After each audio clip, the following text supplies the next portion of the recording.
one. Nak test ke pun boleh juga. Contoh kalau speed lah kan. Beg nombor 2 ni kalau speed dia, lampu dia akan bertukar tu satu. And dia pun sama juga. Dia akan bagi warning sign dan dia akan kelip-kelip lah. So kalau kita slow, dia tak adalah. And lampu dia tu akan bertukar. Ikut speed tu. Kalau kita laju balik, lampu dah lah bertukar dia kan. And bila kita laju, dia akan berkelip lah. RPM pun sama juga.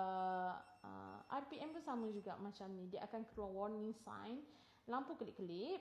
Dan contohlah saya tukarlah RPM kan. Nak tengok untuk abang kan. Kalau RPM tinggi kan, tengok RPM pun naik. Lamanya, jauhnya. Okey. Dia akan tulis RPM tinggi and dia akan kelip jugalah. Kalau slow, tak adalah naik tu kan. Kalau naik balik, kalau kita tekan lagi kan minyak kita kan, so dia akan keluarlah macam ini.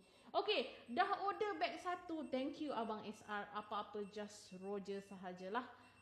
Saya doakan abang dimurahkan rezeki, cepat-cepat kaya, lampu traffic light abang setiap hari hijau. Lagi apa ya? Kalau belum kahwin, saya doakan abang cepat dapat pasangan.